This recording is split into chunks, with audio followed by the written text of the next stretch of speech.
en ég hef svona náttúrulega bara sagt að ég held að þetta ræti svona reykja við séum mikið í símanum og náttúrulega eins og Jonathan Haidt hefur talað að við erum alltaf að vera 10% heimskari. Ég held að það sé sérstaklega bundið við það að þú verður náttúrulega heimskur að vera mikið í símanum. Já. Og þess vegna hef ég verið mjög mikið á móti því að ungt fólk sé mikið í símanum eða sé yfir höfuð með síma. Eins og bara, þú veist, fólk sem fer til Sólarlanda og lætur barn hafa spjaldtölvu og bara, þú veist, að láta barn hafa spjaldtölvu. Þú veist að kaupa þér smotterís frið fyrir þann kostnað að barnið þitt verið heimst. Já. Algjörlega stjörnugalið. Bara ekki láta barnið þitt hafa spjaldtölvu eða síma. En býttu bara þangað til þú ert komið með börnin í grunnskóla.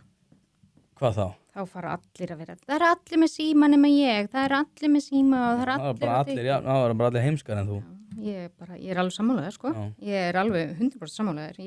Ég held að, ég held að samt, ég sagði nú frá þessu, ég var í öðru podcast í gær. Þá sagði ég nú frá þessu að ég var einmitt á tenni, eins og vorum að ræða núna rétt á. Og þegar ég fór til tenni fyrir 2 árum, þá man ég að þegar maður fór út að borða, þá var allstaðar þar sem fólk kom með börn, voru spjaldtölu fyrir fram bannið.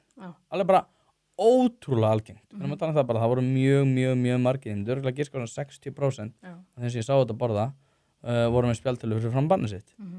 Svo fyrir núna, það var ekki ég sá ekki eitt atvik. Það sem að fólk var búið að setja spjaldtölu fyrir framan barn. Og ég held að þetta muni breytast mjög fljótt. Ég held að fólk muni gera sér mjög fljótt grein fyrir því að barnið að vera heimskara ef að það með síma og spjaldtölu.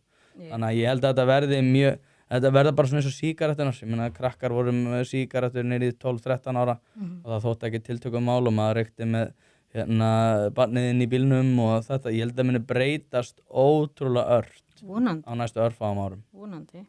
Og við verðum ekkert eitthvað með einhverja krakka skýta eitthvað að segja, allir með þetta. Það verða bara, þú veist, vondaforeldri verður þess að sá sem að leta hann hafa síma.